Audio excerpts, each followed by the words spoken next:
Hello friends, welcome to my channel Kamal Tisawar Official. In this channel, I am teaching you English grammar and related subject.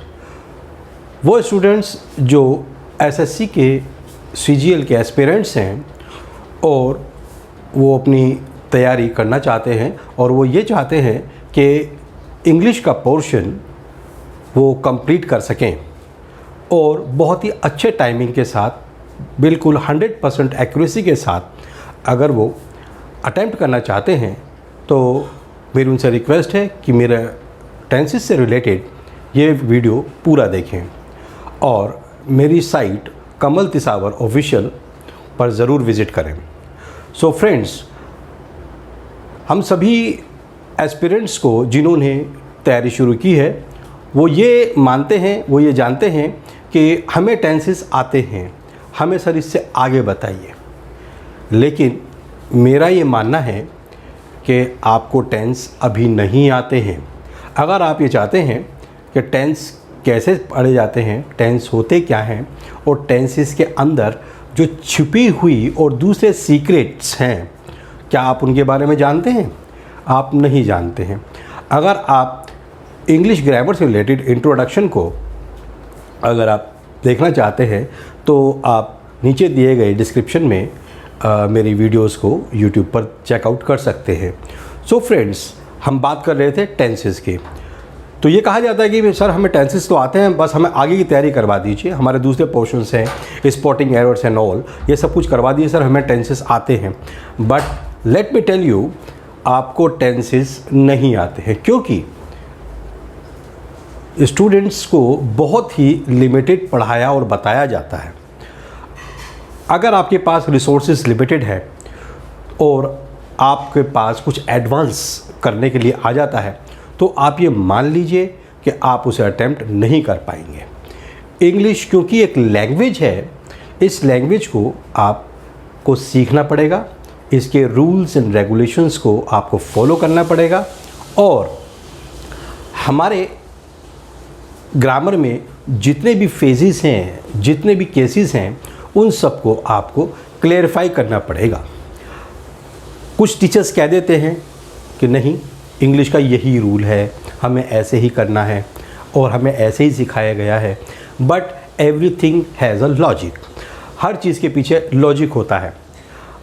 अगर logic आपको नहीं दिखाई दे रहा है किसी sentences में तो आप ये मान लीजिए कि आप उसे अटेम्प्ट नहीं कर पाएंगे। अब होता क्या है, मैं आपको एक एग्जांपल शेयर करता हूँ। हम इंडियंस का ये मानना है, हम लोग ये कहते हैं कि मेरे पैर में कांटा लग गया या कांटा चुभ गया। बट उसी जगह पर अंग्रेज़ ये कहते हैं मेरा पैर कांटे पर पड़ गया।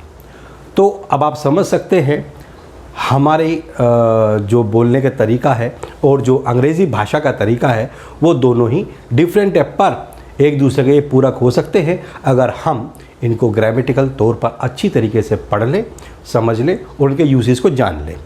तो आप लोगों का ज़्यादा टाइम न लेते हुए मैं आज आपको टेंस के बारे में बताने जा रहा हूँ। पढ़ा आपने कई जगह होगा, कई अध्यापकों ने, कई श्रेष्ठ वक्ताओं ने आपको या अध्यापकों ने आपको, स्कॉलर्स ने बताया होगा कि ये टेंसेस होते हैं। बट मेरे टेंसेस जो मैं यहाँ पर आपको कराने जा रहा हूँ ये थोड़े से डिफरेंट हैं। डिफरेंट अगर आपको ये लगता है तो आप मेरे वीडियो को लाइक करना, शेयर कर कीजिएगा और सब्सक्राइब ज़रूर कीजिएगा। तो मैं अब आपको बताने जा रहा हूँ टेंसेस के बारे में और थोड़ा पेशेंस रखिए और धीरे धीरे समझने की कोशिश कीजिए, क्योंकि कोशिश अगर आप करेंगे तो ही आप समझ पाएंगे। Otherwise I don't think that you can get what I want to share with you. Let's move to the board. So we are talking about the tense.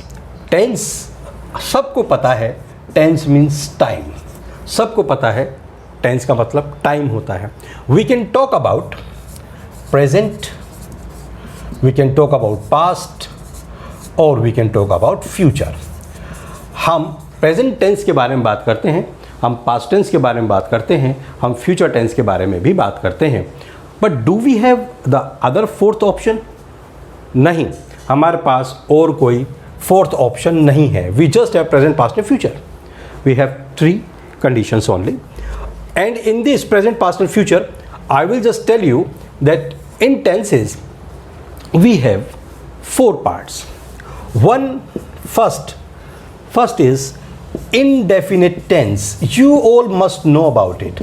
Indefinite tense. Second is, we all know continuous tense. What is that continuous tense? And now we have third one, which is known perfect tense. We all know the perfect tense. And then we just combine perfect and continuous. Then it becomes the fourth part, perfect continuous. So perfect continuous. So now you see present indefinite, present indefinite, present continuous, present perfect, and present perfect continuous. Then we repeat the same in the past. Past indefinite, past continuous, past perfect, and past perfect continuous. And in the same manner, future. Future indefinite, future continuous, future perfect, and future perfect continuous. In the same manner, we will just find present condition. We have 4 parts. In past, we have the same 4 parts. And in future, we have the same 4 parts. So that means we have 12 parts. And these 12 parts is known as tenses in English. It is known as tenses. So you must be knowing all about this. So today we are just going to discuss about present indefinite tense. You all must be saying, अरे sir present indefinite tense तो आते हैं, कितनी बार repeat करें, कितनी बार सीखें, हमें आते हैं सर प्रेजेंट इंडेफिनिट टेंस, आप कुछ और बताइए. बट माय फ्रेंड्स, आप पहले ये देखिए और फिर मुझे बताइएगा कि आपको आते हैं या नहीं आते हैं. Let's move again. So today we are going to discuss about present indefinite tense. Present indefinite tense. In present indefinite tense, when we learn English, we just come to know about some identifications. हम पहले sentence बोलते हैं और हर sentence के आखिर में उसकी एक पहचान होती है. सो पहचान, अगर हम पहचान देखें, आइडेंटिफिकेशन मीन्स आईडी, अगर हम देखें प्रेजेंट इंडेफिनिट टेंस की, वो होती है हमारी ता है, ती है और ते हैं. सो मोस्टली में हम ये कह सकते हैं कि हम चीज़ों को 3 तरीके से हम डिवाइड करते हैं. दैट इज़ ता है, इट इज़ फॉर मेल, ती है, it is for female, and ते है, this is for plural case, बहुवचन के लिए हम इस्तेमाल करते हैं. जैसे मैं आपको एग्जांपल देता हूँ कि वह रोज़ घूमने जाता है. ये बड़ा सिंपल सेंटेंस है. यूजुअली हम कहते हैं वो रोज़ घूमने जाता है, तो हम लास्ट में इसको पकड़ते हैं ता है. हम समझ जाते हैं कि ये सेंटेंस हमारा प्रेजेंट इंडेफिनिट टेंस है. उसके बाद कहते हैं कि रीमा गाना गाती है. अब लास्ट में ती है आता है हमारा. इस ती का मतलब ती है प्रेजेंट इंडेफिनिट टेंस. अच्छा, वे मैदान में खेलते हैं. वे मैदान में खेलते हैं, ये लास्ट में हमारा आता है ते है. तो हम समझ जाते हैं ये प्रेजेंट इंडेफिनिट टेंस है. तो अब आपको पता चला होगा कि प्रेजेंट इंडेफिनिट टेंस की जो हमारी पहचान होती है वो होती है ता है, ती है और ते है. सो अब आप पहचान समझ गए होंगे. प्रेजेंट इंडेफिनिट टेंस की पहचान क्या है कि सेंटेंस के आखिर में ता है, ती है और ते है आता है. Now let's move ahead. अब क्या कंडीशन है हमारी? हमारी कंडीशन ये है कि हम प्रेजेंट इंडेफिनिट टेंस के अंदर डू का या डज का इस्तेमाल करते हैं. Either we use do or does. अब मोस्टली स्टूडेंट्स इसमें गलती करते हैं. वो इस बात में गलती करते हैं कि हमें डू कहाँ लगाना है और डज कहाँ लगाना है. तो मैं आपको बताता हूँ. Singular pronoun. Singular pronoun. Singular pronoun means he, she, it, Ram, boy, girl, किसी भी एक वचन के साथ हम डज का इस्तेमाल करते हैं, और in the same condition, in plural condition, we use I, you, we, they, boys, girls.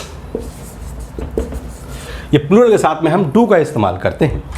तो प्रेजेंट इंडेफिनिट टेंस में हमें ये पता चला कि हम इसमें डू और डस का इस्तेमाल करते हैं। तो भैया हम करते कैसे हैं इस्तेमाल? डू डस कहाँ इस्तेमाल करते हैं, कैसे इस्तेमाल करते हैं? क्या सीधा ही डू डस लगा दें? नहीं, आप जानते ही हैं एक सेंटेंस को हम 4 तरीके से बना सकते हैं। मैं आपके सामने एग्जांपल देता हूँ। देखिए, एक सेंटेंस को 4 तरीके से बोला जा सकता है। देखिए, एक सेंटेंस हम जैसे हम 4 तरीके से बोलते हैं वो है राम पढ़ता है, राम नहीं पढ़ता है, क्या राम पढ़ता है और क्या राम नहीं पढ़ता है। In the simple manner we can say in simple sentence negative sentence, interrogative sentence and interrogative plus negative sentence. So we have the 4 formations in which we just make the sentence. तो मैं आपको बताता हूँ हमारी formation क्या है। What is the formation? हम sentence को किस तरीके से बनाते हैं प्रेजेंट इंडेफिनिट टेंस में। फर्स्ट, अगर हमारा सेंटेंस सिंपल है तो उसमें हम क्या करते हैं? We just write subject first, then first form of the verb. और अगर हमारा first form of the verb और उसके बाद में object, we just use in simple tense. Do you agree? अगर आप एग्री करते हैं तो मैं आपको बता देता हूँ, ये जो फर्स्ट फॉर्म लगती है सिर्फ ये प्लूरल में लगती है अगर आपका सब्जेक्ट प्लूरल होगा। तो अगर आपका सब्जेक्ट सिंगुलर है तो उसमें आप वर्ब की फर्स्ट फॉर्म के साथ एस या ईएस ऐड करते हैं और तब आप सेंटेंस बनाते हैं। अब आप देखिए, ही प्लेज द मैच, वो मैच खेलता है। He plays the match. अब क्योंकि ही हम सब्जेक्ट हमारा सिंगुलर है इसलिए अपने वर्ब के साथ पे एस ऐड किया तो हमारा सेंटेंस करेक्ट हुआ, ही प्लेज द मैच। अगर हमारा सब्जेक्ट प्लूरल होता है, अगर मैं कहूँ कि सब्जेक्ट हमारा प्लूरल है तो आई से I play the match. You got it now? Singular, अगर हमारा सब्जेक्ट सिंगुलर होगा तो उसके साथ वर्ब के साथ में एस या ईएस ऐड होगा वर्ब की फर्स्ट फॉर्म के साथ में, और अगर प्लूरल होगा तो समझो एस या ईएस नहीं लगेगा। एस या ईएस हम लगाते क्यों हैं? आप मोटा मोटी ये चीज़ समझ लीजिए कि हम किसी एक आदमी को हम कहते हैं कि भाई आप चले जाएं, आपको फला जगह जाना है, आपको हॉस्पिटल जाना है या आपको रेलवे स्टेशन जाना है, वो उसे लगता है कि मैं अकेला हूँ।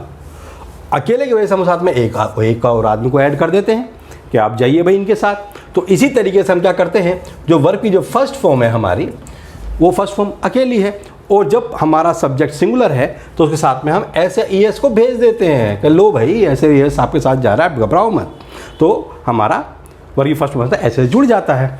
इसी तरीके से पहला ही रूल ये है कि हम सिंगुलर के साथ में वर्ब की फर्स्ट फॉर्म के साथ ऐसे ईएस लगाते हैं, बट प्लूरल सब्जेक्ट होगा तब उसमें हम नहीं लगाते।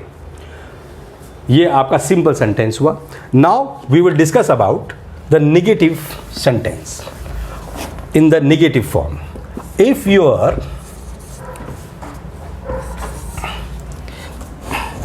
If the sentence is negative, so what we do? Subject, we just write subject, we use either do or does, and then we use not, then first form of the verb, and then object, full stop. अगर हमारा sentence negative होता है, नहीं वाला, तो हम subject के according या तो डू लगाते हैं या डज लगाते हैं। नेगेटिव है इसलिए नोट आना है, और वर्ब की फर्स्ट फॉर्म के साथ ऑब्जेक्ट, ये हमारा नेगेटिव हुआ। लाइक जैसे हम एग्जांपल देते हैं कि वह रोज नहीं पढ़ता है, नहीं पढ़ता है, वह रोज नहीं पढ़ता है। देन ही हमारा सिंगुलर है, तो ही के साथ में सिंगुलर हाथ में डज लगता है हमारा, तो ही डज नॉट। पढ़ना रीड या स्टडी, हम रीड कहते हैं, चलो ही डज नॉट रीड रोजाना डेली। तो इसमें हमने क्या किया, क्योंकि हमारा सब्जेक्ट सिंगुलर, इसमें हमने डज नॉट लगाया और वर्ब की फर्स्ट फॉर्म और आगे हमारा object. So this is negative form. According to subject we use either do or does. Subject के अकॉर्डिंग हम डू या डज का यूज करते हैं। नाउ ये आपने नेगेटिव समझा। अब मैं आपको बताने जा रहा हूं इंट्रोगेटिव फॉर्मेशन। सेंटेंस को हम इंट्रोगेटिव बोलते हैं। इंट्रोगेटिव मीन्स प्रश्नवाचक। थर्ड फॉर्मेशन है हमारी इंट्रोगेटिव। इंट्रोगेटिव में हमारा होता है, इसमें प्रश्न पूछे जाता है। इंट्रोगेटिव फॉर्म में हम पहले या तो डू लगाते हैं या डज, वो हमारा पहले बाहर आता है, और सब्जेक्ट हमारा बाद में आता है। फिर वर्ब की हम फर्स्ट फॉर्म का यूज़ करते हैं, और ऑब्जेक्ट के बाद, क्योंकि इंट्रोगेटिव है, हम मार्क ऑफ इंट्रोगेशन लगाते हैं। जैसे क्या तुम स्कूल जाती हो, mark of interrogation. So we say do you go to school, mark of interrogation. क्योंकि इसमें प्रश्न है, तो मार्क ऑफ इंट्रोगेशन में डू हमारा बाहर आ जाता है, और बाकी हमारा form do you go to school, इस तरह बनता है। अब मैं आपको बताता हूं इसकी चौथी condition, the fourth condition. The fourth condition is known as intro plus negative condition.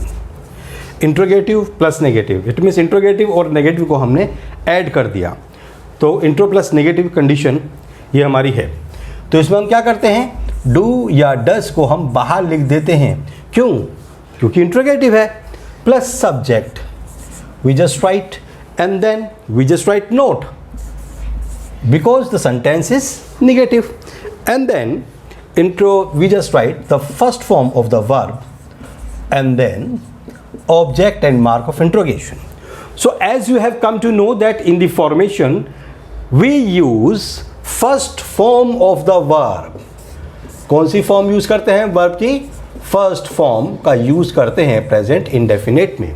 Verb की फॉर्म जनरली सबको पता है, first, second, third and fourth participle form होती है, like go, went, gone and going. So now you have come to know that some simple sentence we use either S or yes, or we in negative we use either do not or does not, or in interrogative we use do or does first, and interrogative plus negative do, does first and then not. So in this way we can say the short form of the do not or does not. We just write do not and does not. We just have some abbreviate forms. Do not, it is known as don't, and then does not, it means doesn't.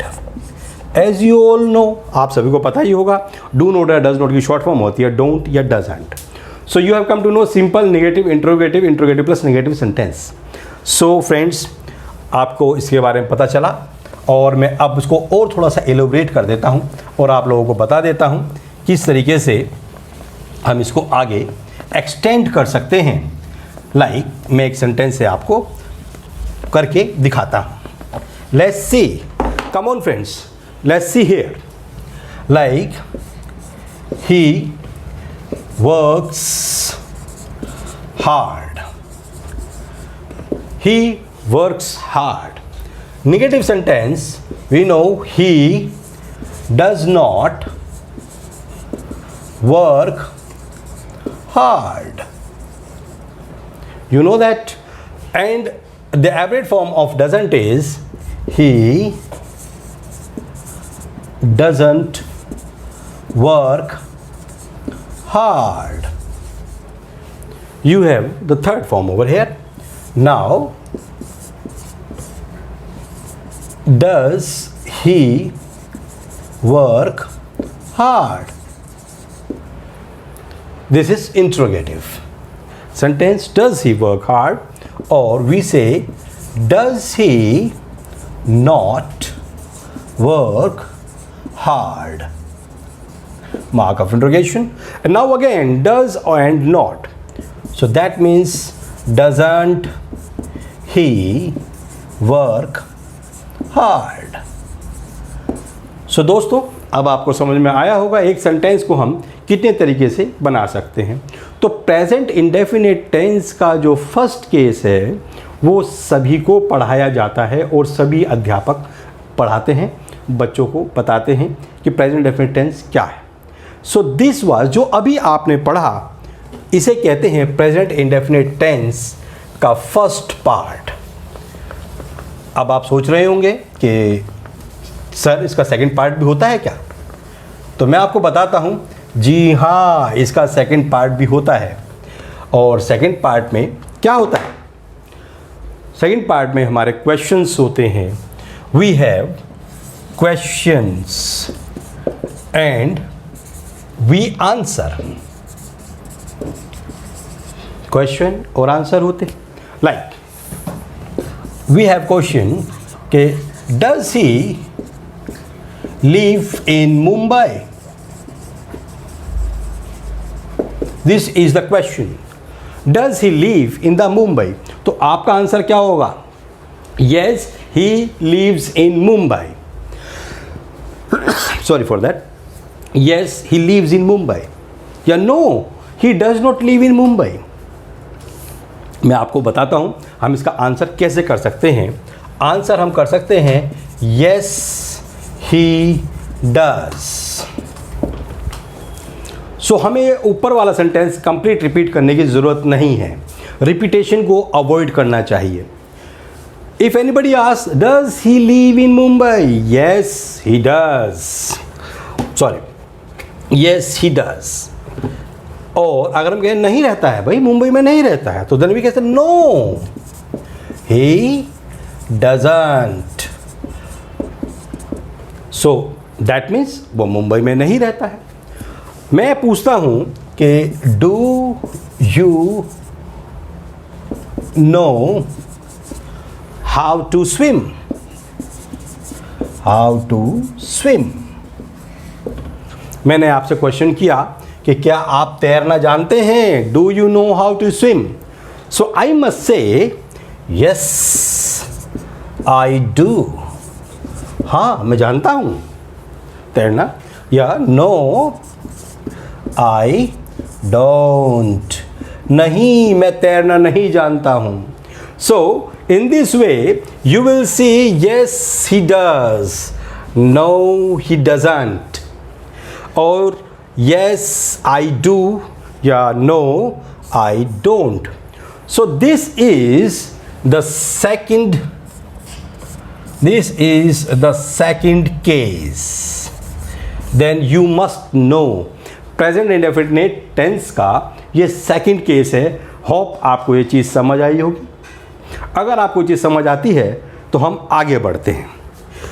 अब आप कहेंगे कि sir और कितना आगे बढ़ेंगे, present indefinite tense में इतना ही तो है। लेकिन नहीं दोस्तों, मैं आपको इसमें और भी बताने जा रहा हूं, और अब मुझे लगता है कि आपको शायद ये चीज़ समझ में भी आए। यस, सो फ्रेंड्स, लीजिए मैं आपको बता देता हूं। So friends, we have one more case, that is called the third case. आप कहेंगे कि सर ये थर्ड केस क्या है? मैं बता देता हूँ आपको कि थर्ड केस क्या है। थर्ड केस क्या होता है कि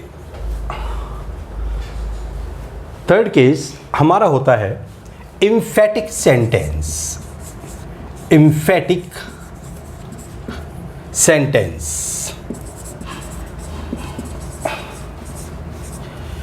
अब emphatic sentence क्या हुआ भाई? emphatic sentence हुआ ऐसे सेंटेंस, ऐसे वाक्य जिन पर हम जोर दे के बोलते हैं, जिन पर जोर दिया जाता है।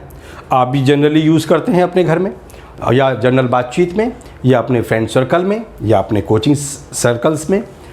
सेंटेंस हमारा होता है मैं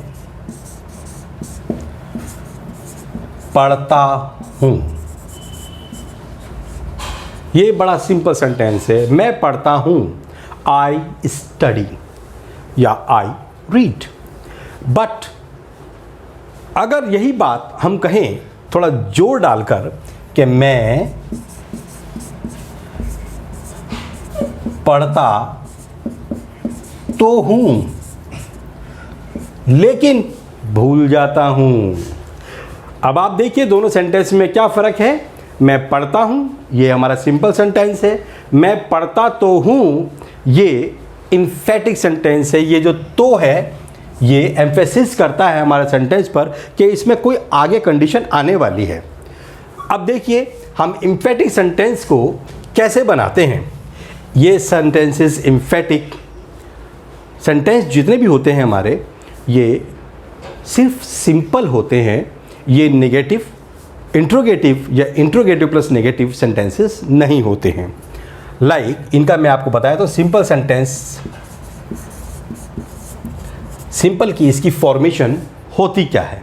फॉर्मेशन समझिए, सब्जेक्ट आप लिखते हैं और डू या डज आप लिखेंगे according to subject. Subject singular है तो डज और प्लूरल है तो डू। इसके बाद हम यूज़ करते हैं वर्ब की फर्स्ट फॉर्म। वर्ब की फर्स्ट फॉर्म और वर्ब की फर्स्ट फॉर्म के बाद वी यूज़ ऑब्जेक्ट। अब चलिए हम इसी को डिस्कस कर लेते हैं। मैं पढ़ता हूँ तो आई स्टडी। मैं पढ़ता हूँ, मैं पढ़ता तो हूँ। अब ये तो condition I, I do study. तो हम बोलने में भी और लिखने में भी एम्फेसाइज करते हैं, असर्ट करते हैं, जोर देकर बोलते हैं। इन्हें जोरात्मक वाक्य कहिए या आप इन्हें एम्फेटिक सेंटेंस कहिए, पर जहाँ पर हम जोर देते हैं वहाँ पर बट आगे जुड़ जाता है। But I do study in the morning but I forget in the afternoon. तो ये कंडीशन हमारी सेंटेंसेस की होती है। तो मुझे आई होप आप समझ गए होंगे इम्फेटिक सेंटेंस में क्या कहना चाहता हूँ। मैं पढ़ता हूँ और मैं पढ़ता तो हूँ, इस तो पर हम फोर्स डालते हैं और फोर्स डालकर बोलते हैं। So this was your third case that you came to know about it. Now I will just come to know about the fourth case.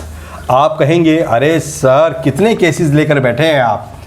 तो मैं बताता हूँ आपको कि जो मैंने अपनी 30 ईयर्स के एक्सपीरियंस से जो मैंने गेन किया है वो मैं आप लोगों के साथ शेयर कर रहा हूँ ताकि आप अपने CGL SSC एग्ज़ाम्स को क्रैक कर सकें। Now we move for the fourth case. It is known fourth case. अब आप कहेंगे कि सर फोर्थ केस क्या होता है, तो मैं आपको बताना चाहता हूँ। In the fourth case you all know, हम सभी को पता होता है कि हम इसमें कंडीशन आती है कि एक फर्स्ट कंडीशन जो हमारी होती है वो ये है। फर्स्ट पहला, हम जब भी कोई हिंदी का शब्द बोलते हैं, हिंदी का कोई भी वर्ब बोलते हैं, उस वर्ब में ना का आना बड़ा ज़रूरी है। जैसे कि आना, जाना, खाना, पीना। आप कोई भी वर्ड बोलिए, आप देखेंगे कि सब के पीछे ना ना ना ना आता है। तो ये हमारे वर्ब है। और हमारे सेकंड केस के अंदर हम कहते हैं जैसे आना, मत देखना, मत सोचना। तो इसमें हम यूज़ करते हैं डोंट का। Don't come, don't see and don't think. Don't think. So friends, आपने देखा हमने यहाँ पर प्रेजेंट इंडेफिनिट टेंस के साथ उससे रिलेटेड और भी 4 केसेस देखे और 4th केस में तो हमने 2 केस भी देखे हैं। सो इसी तरीके से हमारा पास्ट टेंस और फ्यूचर टेंसेस के अंदर भी अलग अलग पार्ट्स डिवाइडेड हैं, जो मैंने बड़ी मेहनत से ही सैचुरेट किए हैं, एक जगह उन्हें इंटीग्रेट किया है।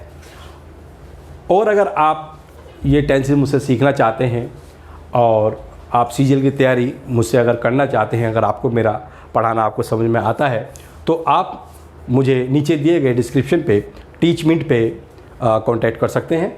और नीचे जैसे कि डिस्क्रिप्शन में जो टेलीग्राम नंबर है उससे आप मुझे कांटेक्ट कर सकते हैं। और हाँ, अगर आपको किसी प्रकार का कोई भी डाउट है, if you feel any sort of a doubt in any case, you can discuss me anytime and I will be there to solve all your problems. So friends, thank you for watching my video. मेरे channel को आप like, share और subscribe जरूर कीजिएगा। Thank you very much.